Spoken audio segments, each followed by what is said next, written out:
Hello everyone, I am Dr. Anshuman Verma and today I will be talking about one of the most interesting and exciting topic which is Mendelian genetics. This topic will build a foundation of genetics in the subject of botany, and this topic is also very important in examination point of view because both in regular exam as well as in competitive exams they ask a lot of questions from this topic. So let's start about Mendelian genetics. But before we know about the Mendelian experiments and the genetics, we should also know about the Mendel. Mendel was born in 1822 in a region, Czech Republic in Europe, and he belonged to a farmer family. And being from a farmer family, his initial studies were done on a monastery school. The monastery school is kind of religion school, and therefore he used to do a lot of job there, including he used to work as a priest, he used to work as a taking care of the gardens, and he was a part-time teacher as well. And he wanted to become a certified teacher, and so he appeared for some certain exams, but he could not qualify it. And therefore, he decided to go for higher studies in the University of Vienna, which was nearby Czech Republic. And he completed his higher studies. And then he again appeared for teaching exams, but unfortunately, this time again, he failed. So he was kind of very disappointed, and so he decided to come back to his monastery school and focus on his initial experiments on the garden bee. So, what I'm trying to say from this slide is that, in spite of belonging to a farmer family, and in spite of his initial struggles of studies, and in spite of repeated failures in his teaching exams, he ended up being the father of genetics. The history has witnessed him as the father of genetics, which is quite inspiring and quite remarkable, and we should learn from this. So now coming to Mendelian experiments. So his initial experiments were based on the hybridization, means cross-pollination of the pea plants. So basically he used garden bee or field bee, which is botanically named as Pisum sativum for his experiment. So that's the first point everyone should remember, that the plant what Mendelian used for his experiment is Pisum sativum. So this Pisum sativum is a bisexual plant. It means it has both anther and stigma in a same flower. And so it can be self-pollinated as well as cross-pollinated. And these are annual plants, means they can be grown annually. And their germinations are quite fast. Within 7 to 10 days, a seed can be germinated and can give a seedlings. And so in addition to that, he found that these plants has many contrasting characters, or we can also say these plants have many traits. So what is this trait? Trait means a set of characters which can be distinguished from each other. So though Mendelian found that this pea plant has a lot of traits or contrasting characters. So what are those traits or contrasting characters? So he found that 7 characters are such in pea plant which can be easily distinguished from each other. That include seed shape, either it is round or wrinkled, seed color, yellow or green, flower color, which is violet or white, pod shape. Pod means the covering structure in which the seeds are encapsulated, and pod color is also either green or yellow, and flower position, either it is axial in the axis or terminal in the top.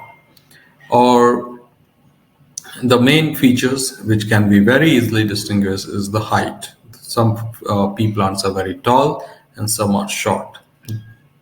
So Mendelian wanted to know on what basis these characters are determined and what is the pattern in which these characters are inherited.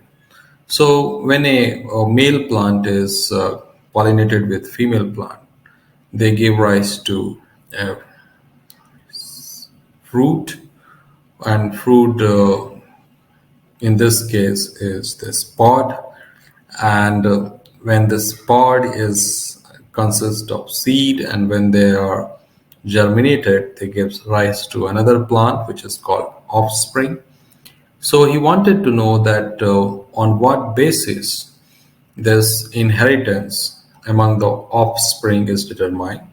The offspring will be tall, or it has yellow shape, yellow color or violet color. All these things on what basis in it is determined. So in short, we can say Mendelian wanted to know the law of inheritance in pea plant. And for this, he did some experiment, which we will come to know. So the first experiment which Mendel did is that he crossed pea plant of contrasting characters. For example, he crossed tall tea plant with dwarf tea plant. He crossed purple color flower pea plant with white color flower pea plant. And he crossed green pod pea plant with yellow pod pea plant, and like so on. And during his crossing of these plants, he was just looking one character at a time. And therefore, this kind of crossing he named as is termed as monohybrid cross, in which the pea plant of contrasting characters are crossed, but in their offspring, only one character is determined or analyzed at a time. So what he found that in F1 generation, when he crossed the tall pea plant with dwarf, only tall pea plant, almost 100% of the tall pea plant were appear. Similarly, in the F1 generation, there were almost 100% purple color pea plant appear, and similarly for green pod and so on. So this gave an idea of to Mendelian that there are two kinds of characters. One is the dominant character, and another is recessive character. And the dominant trait prevailed or gets dominated in the F1 generation offspring, and therefore the first generation of the offspring will be having the dominant characters. And this is called the Mendelian first law of inheritance, which is the law of dominance. So what is interesting in the first law is that there is no intermixing of the characters. So either it is tall in the F1 generation and there is no intermediate size of the flower. Similarly, either it is purple being a dominant character, but there is no like intermix of purple and white, like yellowish kind of thing in the first generation. So characters are not intermixed. This is the first lesson which we can get from the Mendelian first law. And the dominant traits are expressed in the F1 generation. Now, the second experiment, what Mendelian did is quite interesting, is that he self-crossed the F1 generation plants to each other. So what does it mean is that since this plant is having both male and female reproductive part in the same flower, so if we remove the female part from one flower, it becomes the male plant. And if we remove the female part, a male part in the other flower, it becomes the male plant. And now they can be crossed to each other. So after doing this, he found that In F2 generations, when the plants were grown, the 75% of the plants were of dominant characters and 25% were of recessive character. For example, 75% plants in F2 generation were tall and 25% were short. 75% were of violet color flower and 25% were of white color flower. Again, the 75% in F2 generations were of green color pod, while the remaining 25% were of yellow color pod. So this was quite interesting to see for Mendelian that the recessive character, which was absent in F1 generation, reappeared in F2 generation. So now, why the recessive character reappeared in the F2 generations? That was the main question which Mendelian was looking for to answer. So, from his thought, he explained that both dominant and recessive character or traits, they are determined by certain factors, and those factors are present both in F1 generation and they get separated during gamete formations. And depending upon the type of gamete which reunite in F2 generations, the characters or traits are determined. And that gave the basis of second law of inheritance of Mendelian, which is called the law of segregations. So hereditary factors, either it is dominant or recessive, they get separated during gamete formation, and combination of these factors determine the trait in the next generations.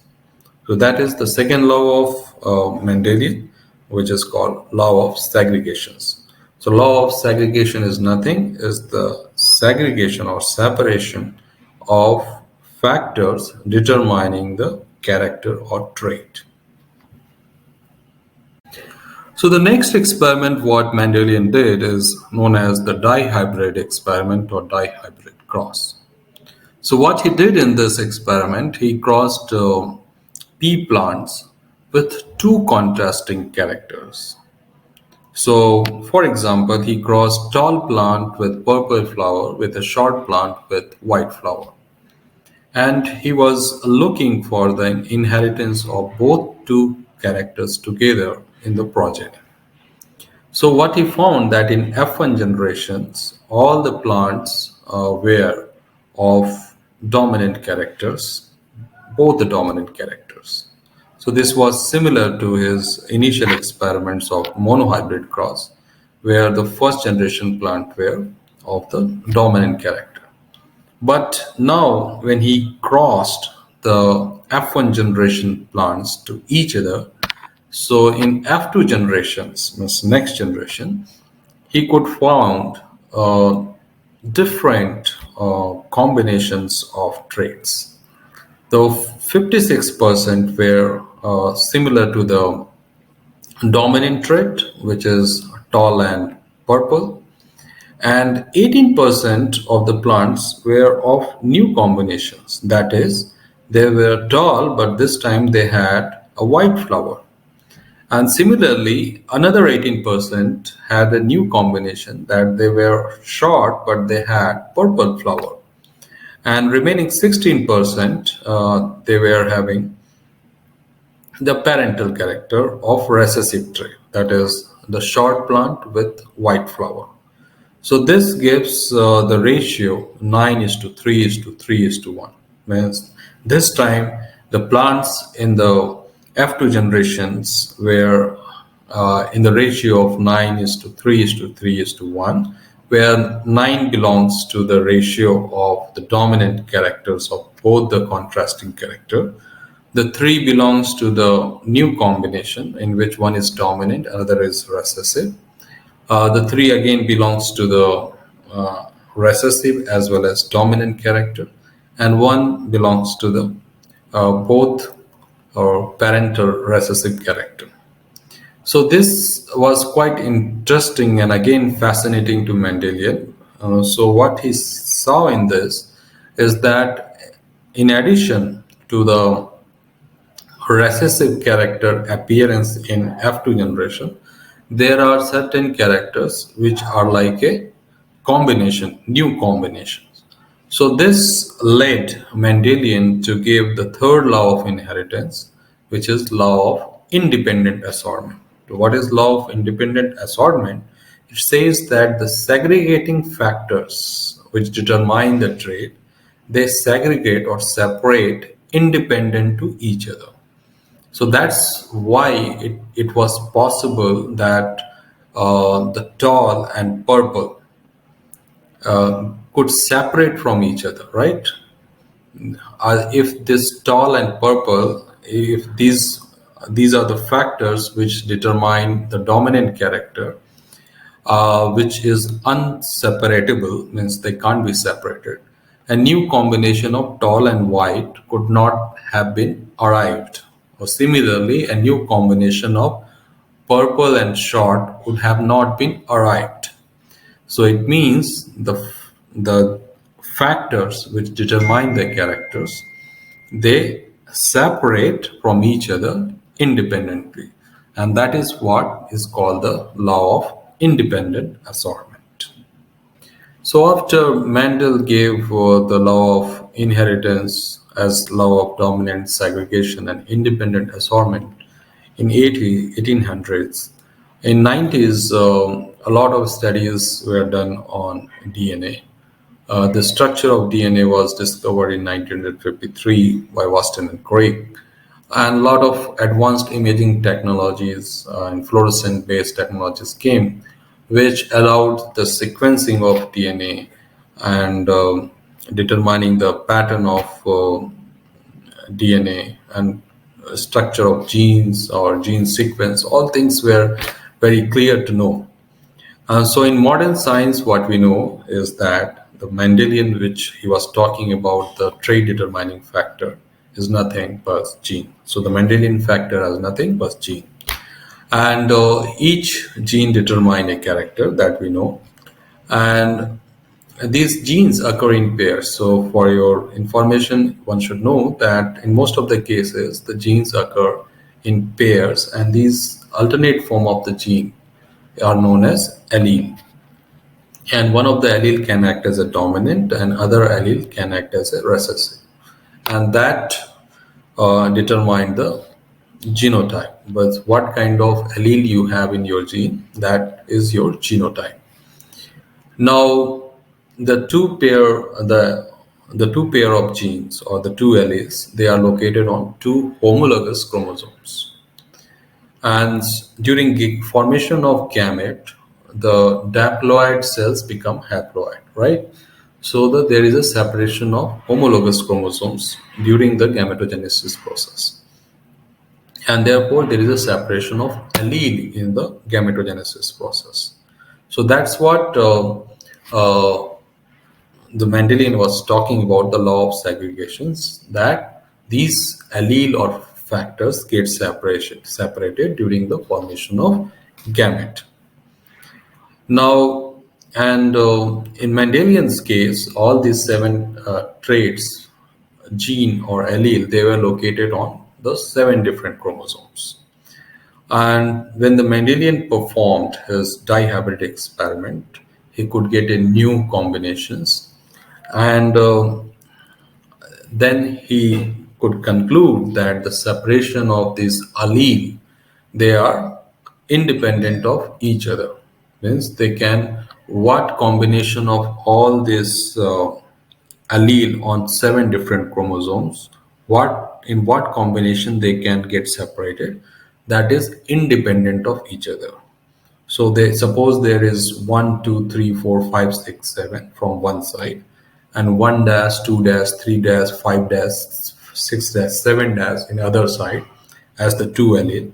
So 1 dash, 2 dash, and he can come with 3 and 4, 5, 6, 7, or 1 dash or 5 dash can come with 1 or 3, like that.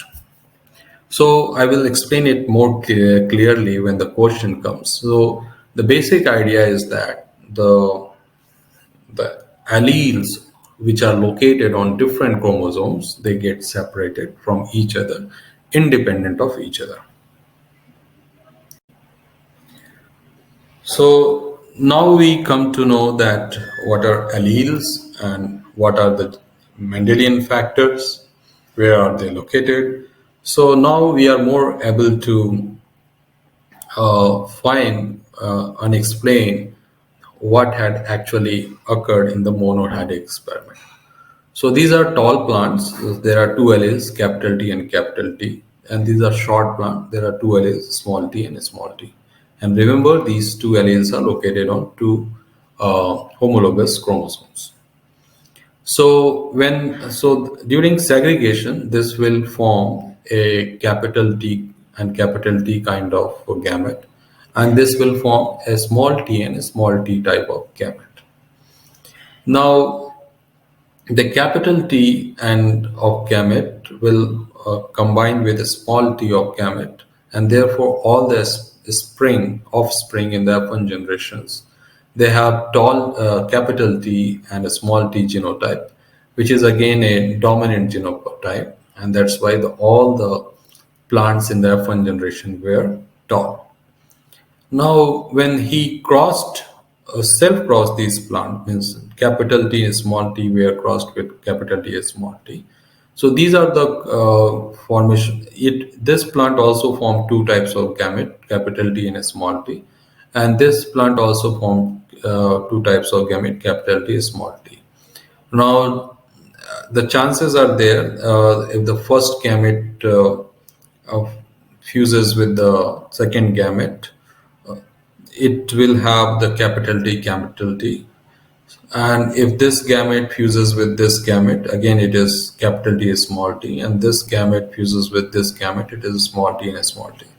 So this is the combination of gametes which are possible, and that what they happen in that way, and that's why there are this capital T is called homozygous tall, and capital T small t is called heterozygous tall. So, but all these are the allele or genotype of tall character, and therefore the plants, 75% plants were of tall, and the remaining 25% plant were of short character. So if you try to explain the dihybrid experiment, remember in dihybrid experiment they have two contrasting characters taken together like tall and red, which were crossed with dwarfed and white. So in F1 generation, they found that all the plants are tall and red. And if we determine their genotype, it will be like this, capital T, small t, capital R, small r. Now, when these plants are self-crossed in F1 generation, so for this, suppose this is a male plant, it has following combinations of gametes, capital T R, capital T small r, capital R small t, and small t small r. And similarly, female plant also have this following combination of gametes. Now, the male gametes will combine with female gametes in various combinations. And this combinations of the male and female gametes can be determined by designing such kind of table, and this is called Punnett square table. So let's do this Punnett square. So you have Punnett square male gametes here and Punnett square female gametes here. You are combining all the gametes to each other, and you are getting this various combinations. So what we see is that the homozygous dominant in both the trait, there are one. There are heterozygous dominant in one trait and heterozygous dominant in other trait. There are two, like here see, this is homozygous dominant for one and heterozygous for other. Similarly, homozygous for one and heterozygous for other. There are two traits. And similarly, heterozygous for dominant trait and homozygous for other trait. There are again two, and the heterozygous for dominant trait in both the character there are four. So this is called the genotype ratio 1 is to 2 is to 2 is to 4 of the dominant character. Similarly, if we see that homozygous dominant trait 1 with homozygous recessive trait 2, so this is 1. Homozygous dominant trait with homozygous recessive trait, this is 2. Homozygous dominant trait 2 with homozygous recessive, this is 1. And homozygous dominant trait 2 with homozygous trait 1, this is 2. So this is a kind of new combinations which appear, and they are in the ratio of 1 is to 2 is to 2 is to 2. And the parental trait are in homozygous recessive, they are 1. So the phenotype ratio is 9 is to 3 is to 3 is to 1, and genotype ratio, if you see, we can say 12 is to 24 is to 12 is to 12 is to 1. Means 1 is to 2 is to 2 is to 4 is to 1 is to 2 is to 1 is to 2 is to 1. That is the genotype ratios, and another is the phenotype ratios.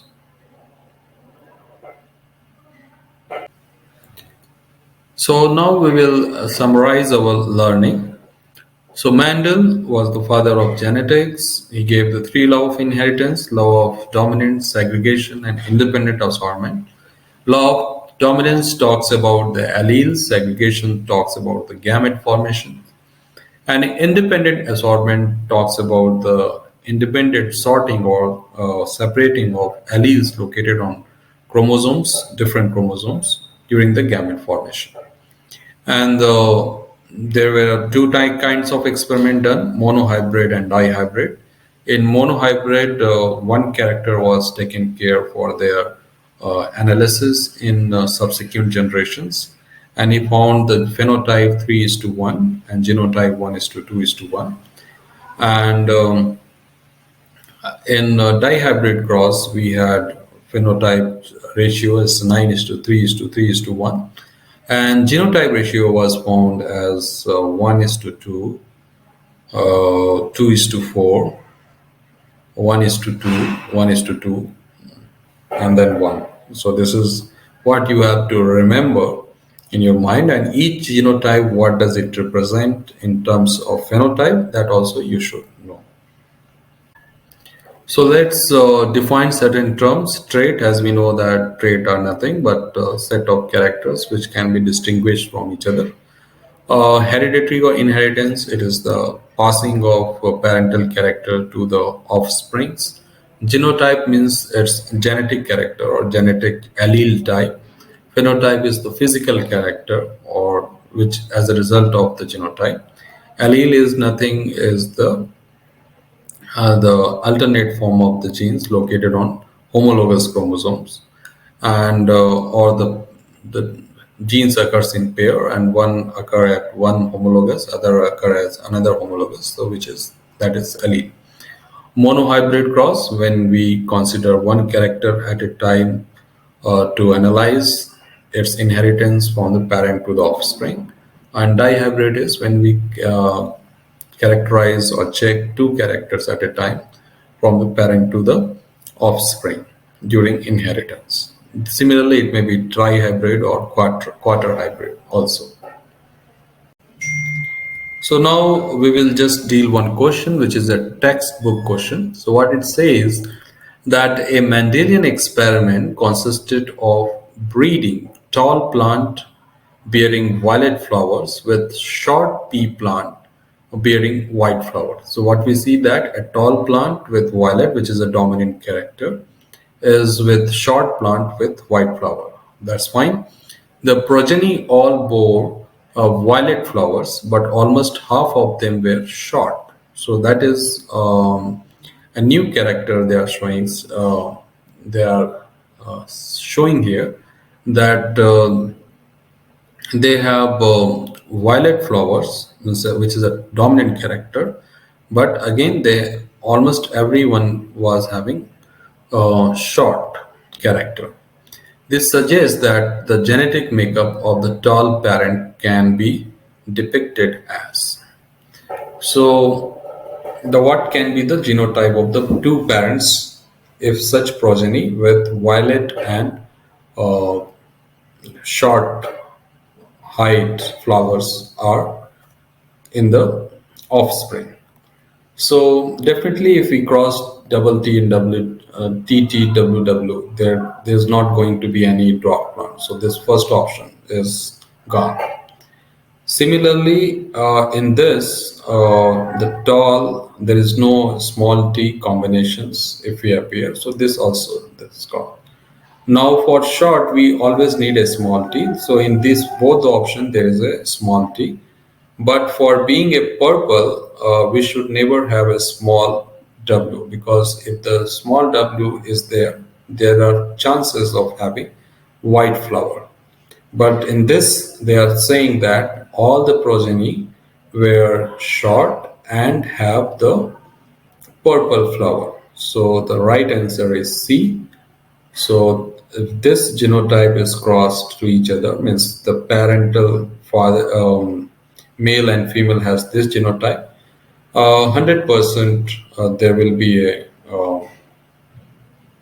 purple flower, and there are chances of having short run. So with this, I would like to thank for your patience and listening. And if you have any questions, please text me or tell me that what you need to further know, or what questions you have in your mind, or what problems you are facing to solve. So all these things I can contribute. Thank you.